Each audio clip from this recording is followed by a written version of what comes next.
Hello again. As you may recall from last time, I was asked how I became a vampire, or was it? Yeah, I think it was how, not when, or why. I guess you can't answer one without the others, at least not properly. But anyways, this is going to be rough, if you haven't noticed already. I did make notes for myself, but standing at a podium and reading notes is about the worst thing in the world. I don't know how that ever became a thing. Let's see, when was it? We're going back to the early 13th century. I was born in Spain in, about 1202 or so. Spring 1202, I think. Gudestio de Meridia was my name. I just go by Dio now. But I was not born to nobility, but I was born to a knight, and so I had a certain status in a very status-based society. Eventually I became a knight myself. I went a different route than my father, though, to his shogun. Is that how you say it? Close enough. He wanted me, to take over in his castle, his home castle, after he passed. But I decided to, I joined a religious organization, and that would mean that if he gave me his castle, then I would end up giving it to the Knights of Alcantara, who I fought for. Yeah, so it went to my other brother instead, and that's fine. The castle stayed in the family. I guess that's how you say that. And yeah, I decided to go fight for Christ. Literally fight for Christ against the Moors. The Moors had been in Spain for a few hundred years and had conquered, most of it. And it was during my time that the armies, the Christian armies, we'll call them the Christian armies, took back most of Spain. It was during my actual life that we took back most of Spain. And that leads to a great story. I don't tell it that often because I don't talk about my medieval self very much. Life was very different then. I was a trained killer, and I'm more of a trained not killer now. I've trained myself not to kill, and that took centuries, because before it was easier to kill. Yeah, enemies were to be killed, and enemies today are, there's less about killing them. It's very easy to get distracted when talking about 800 years of history almost. But we'll cut to the chase a little bit. I had been a knight in the order for quite a while at this point. I was looking more towards retirement, being in my 30s. And I never really fit in as a knight in the Christian order. Alcantara Knights are a lot like Knights Templar and Knight Santiago and so forth. We had a very strict life, and generally speaking, we weren't even supposed to look at women much less flirt with women or do anything else with women. Yeah, it was easy to get kicked out of the organization for infractions. We'll call it moral failings or sins. It was easy to get kicked out, and it was important to me not to, because I really felt I was doing the right thing at the time, killing the Moors, spilling their blood and driving them out of my country. Yeah, we were good at that, at least until 1235, when things happened to me and I left the order. And I'll discuss that, presently. Okay, try to set the scene a little bit. It's a few days after Christmas, 1235.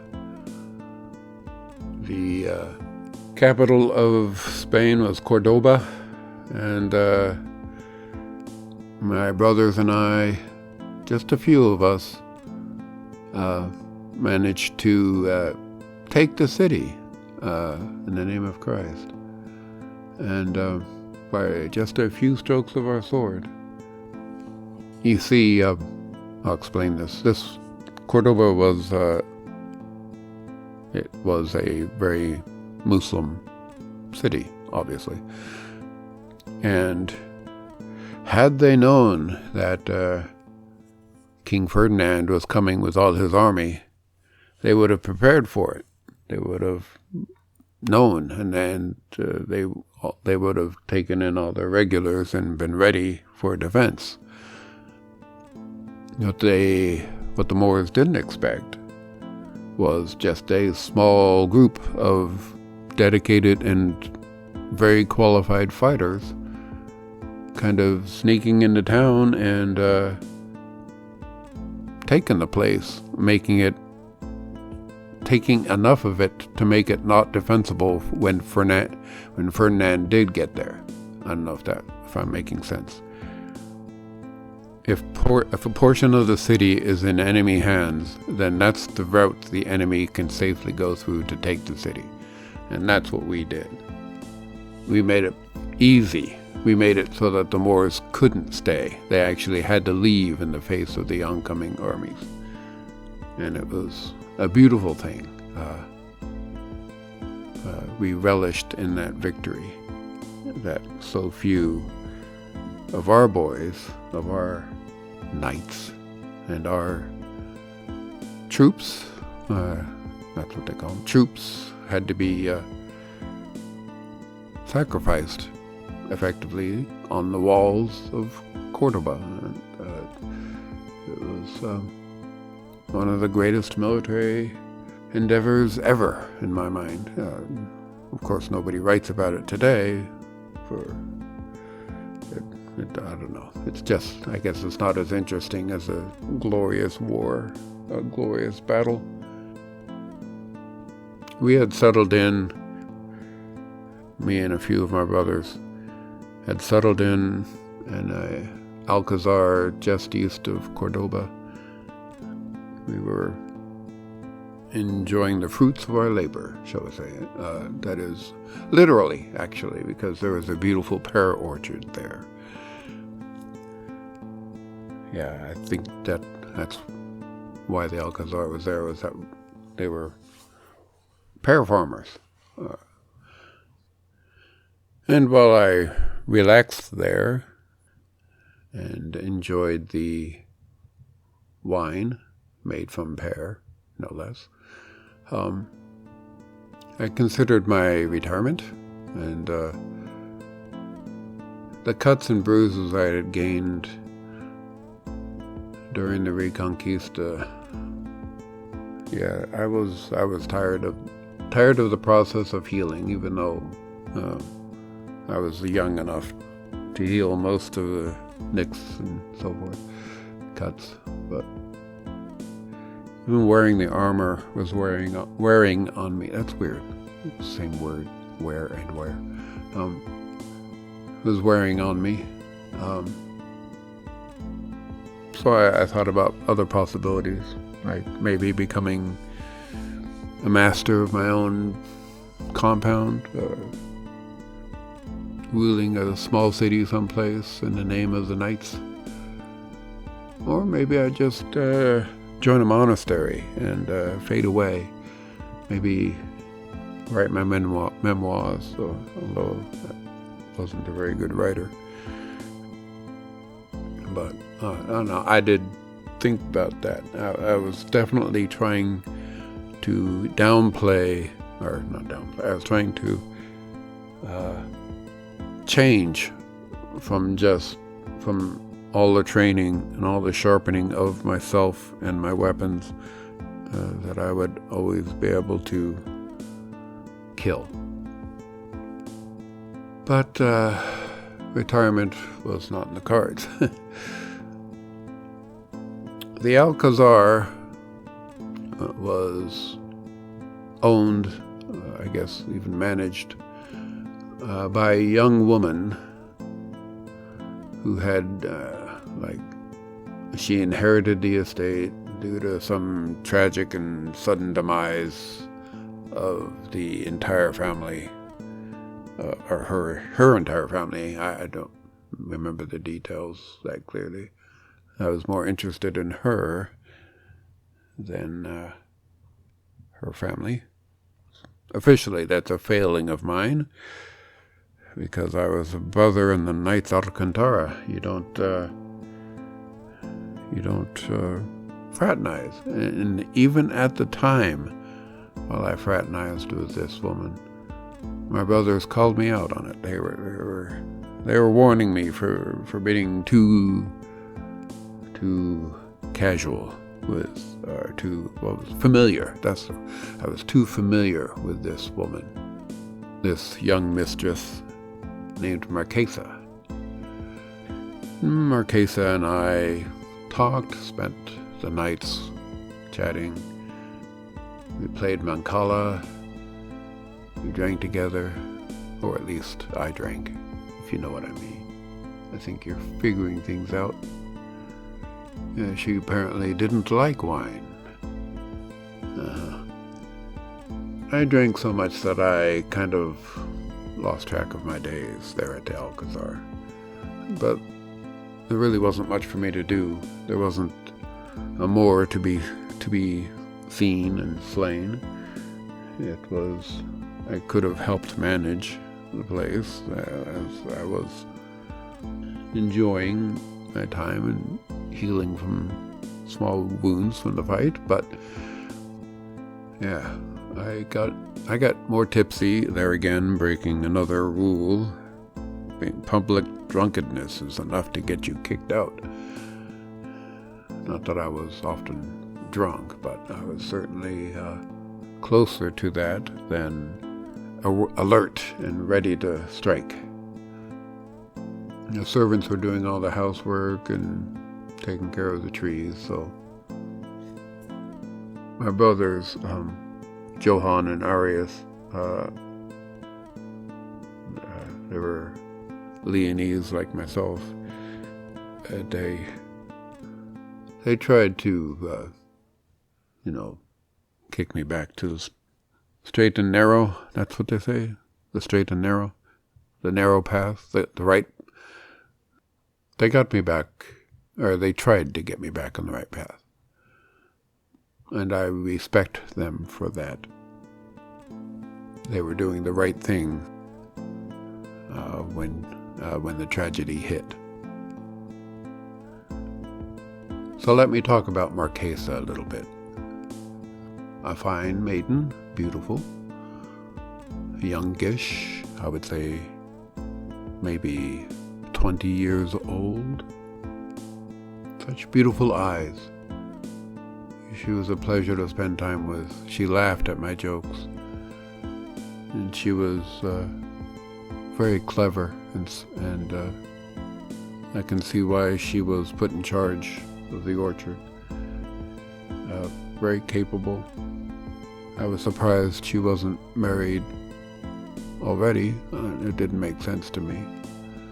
But I was too fascinated with her to ask about why her father never married her off, because she was lovely and capable. Must have been from a good family.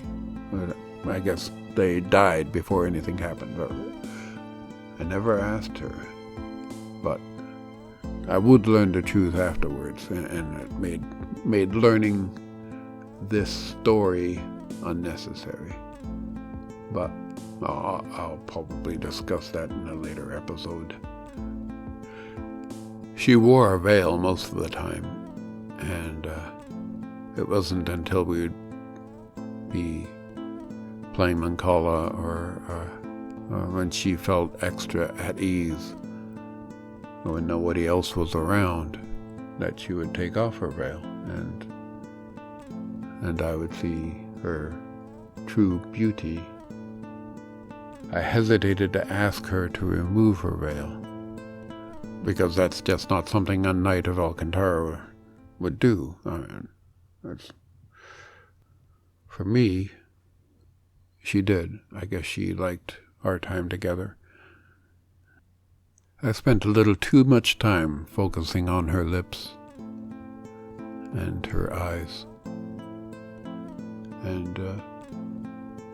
And when I would leave her to fall asleep in my chair, usually because I was a little bit too much into the wine, then I would wake up in late morning. She'd be gone. I had already missed prayers and all the morning chores, or morning duties that I had as a knight. But she would be gone off doing something, I figured. I imagined that first day after our long night together,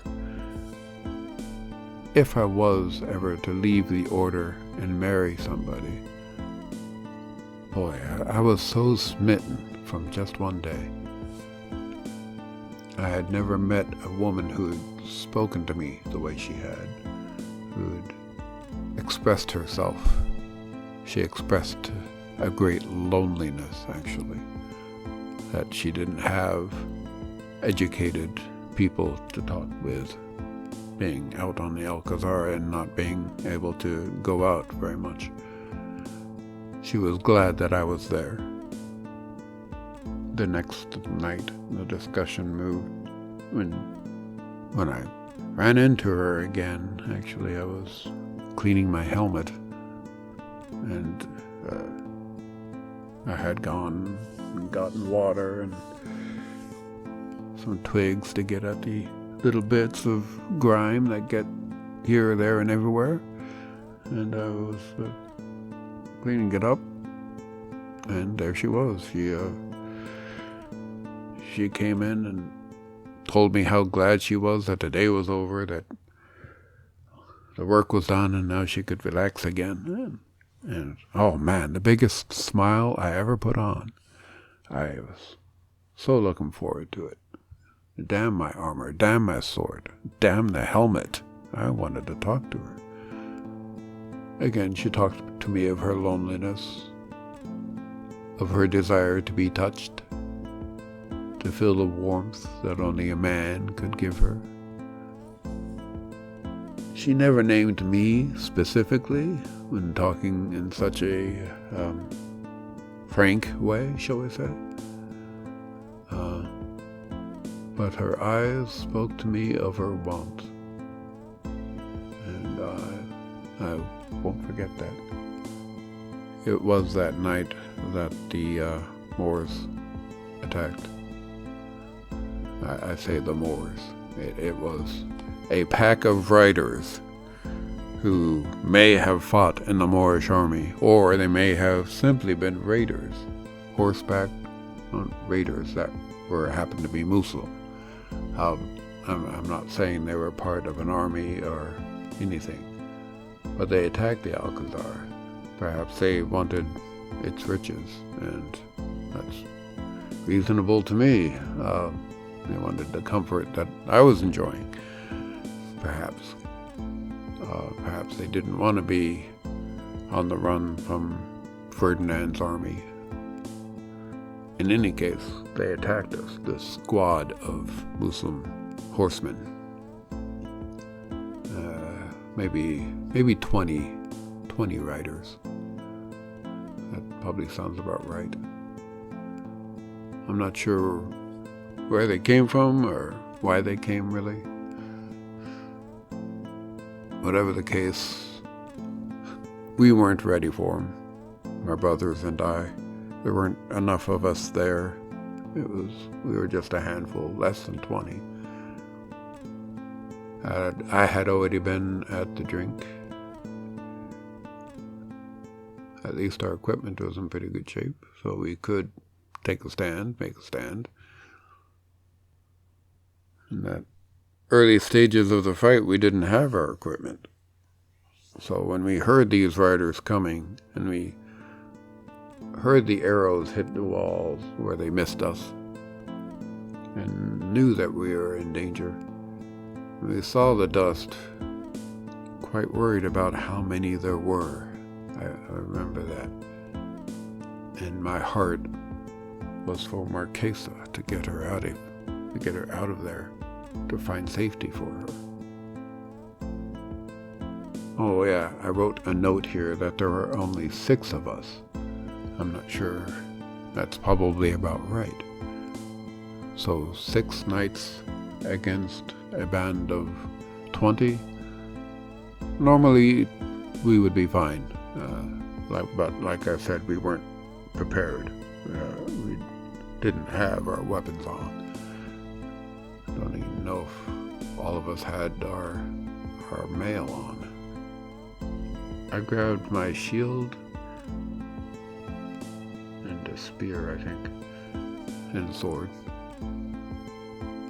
And we heard some screaming coming from another part of the Alcazar, and we went and tried to intercept some of this impending doom that was falling upon the place. We didn't want the lady or her servants to be killed with all the comfort she'd provided. And I was very concerned for Marquesa and for myself as well, and my brothers.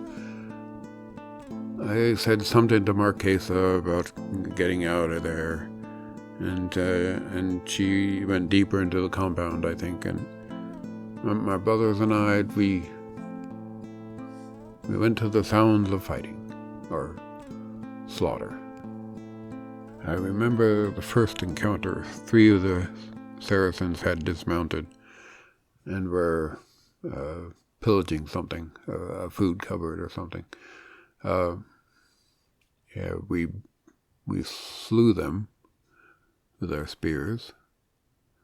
They were wearing mail too, but they too interested in plunder at that point, if you want to call it plunder.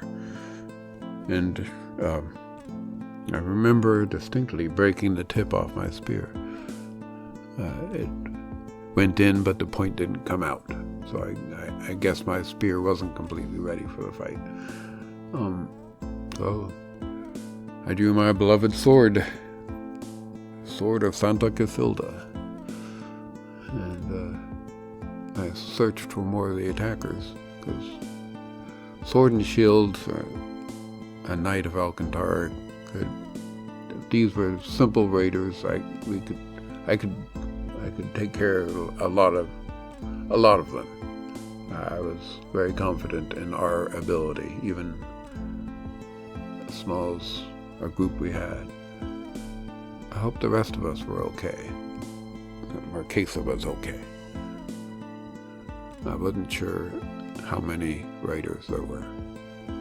I sound like I'm repeating myself, but I guess that's the way my memory is working. We took our first casualty soon after moving on from the kitchen area. Johann had taken an arrow to the neck. It had The arrow snuck in just under his chin, stuck there in his neck, and couldn't really do anything about that. He died pretty quickly. I plunged into the main house area, up front, in the front. I found Jacob, and his hand was cut off, and I knew he was not long for the world either.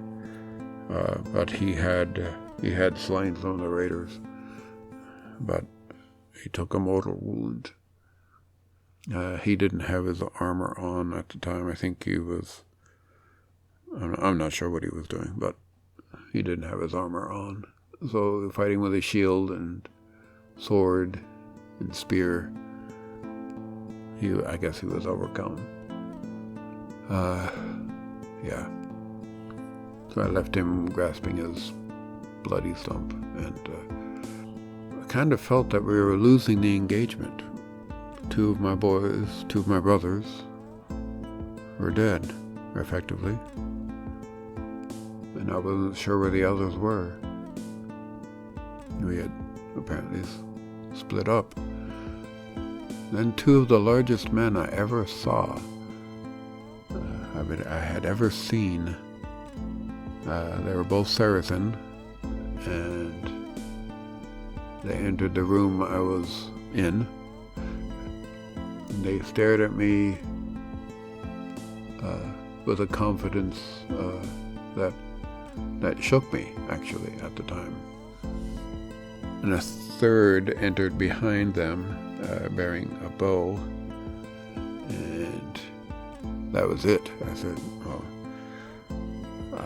I got out of there. I ran deeper into the house, into the main house, raced away from these attackers who I knew were pursuing me from their heavy footfalls. I knew they were chasing. But I looked back and raised my shield just in time to block an arrow, and then through a door, then another, and found myself in a dead end, a cube of a room at the back end of the house, barely enough space to swing a sword. And there is where I found Marquesa. The Lady Marquesa, standing in a corner, wrapped in a robe. My heart stirred, happy that she was still alive. I was. But there was no time for chat or pleasantries. I was going to make my stand right there. I remembered telling her that we couldn't stay there, that a dead end was a dead end, even though I was fully committed to defending her. It was going to be hopeless. More were going to come, and we were going to be overwhelmed. And if not, they were going to burn the whole house down with us in it. And it was at that time that I remembered smelling smoke. Not sure if it was right then or moments later, but I knew, a house had been set, or at least somewhere something had been set. And it was just before I started fighting again that I smelt the smoke. It was just after hearing the boot steps. That's right. I'm getting it straight. Marquesa asked me for a knife.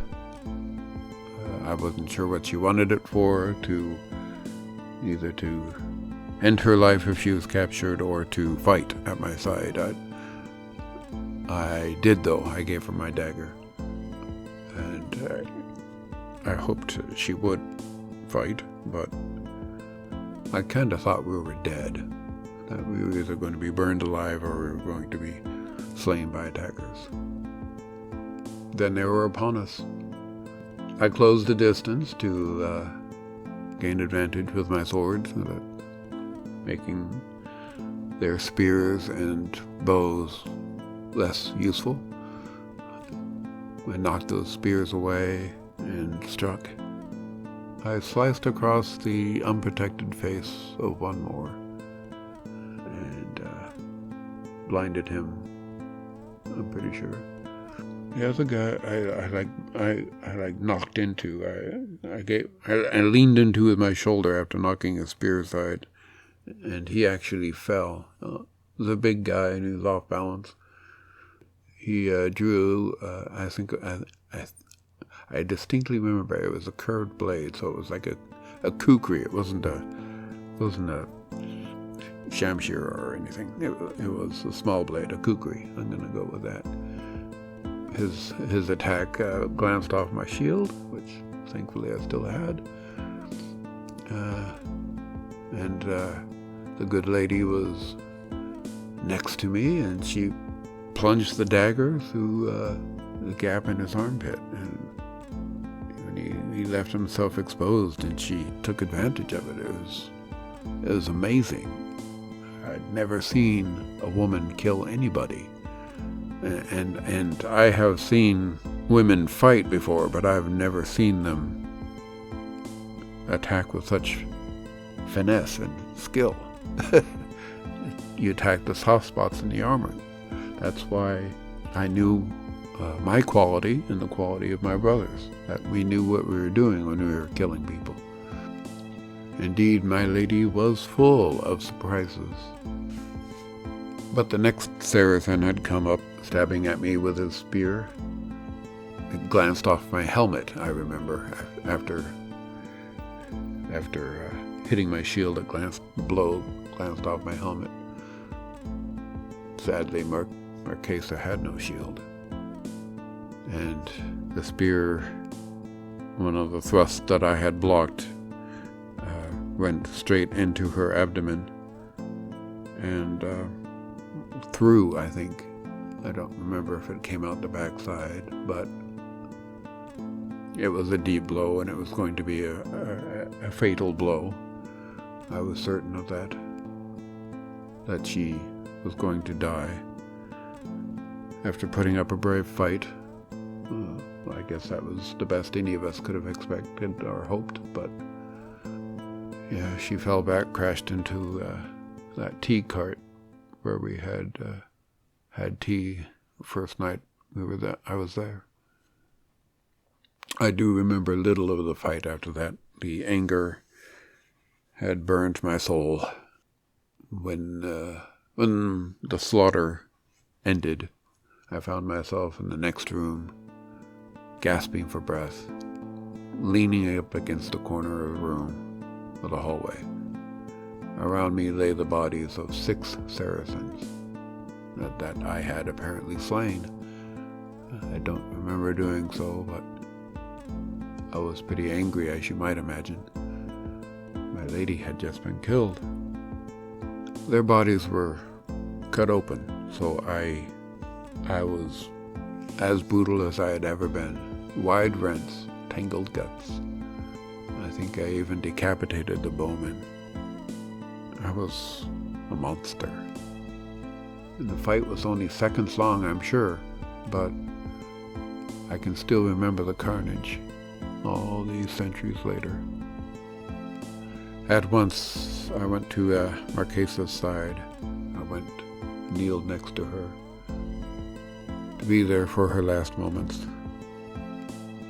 Though I could hear the flames outside engulfing part of the house, I would not deprive her of company in this last few moments of life. I was going to be there for her, even if I left, I wasn't going to leave her to die alone. She was crumpled on the floor. Her blood-soaked robe was wrapped around her as she held herself. Somewhere along the way, she had also taken a crossbow bolt. I didn't even know they had crossbows. But yeah, somebody had she had right there in her shoulder, a crossbow bolt sticking out. So, yeah, she was a bloody mess. Handling it very well, though.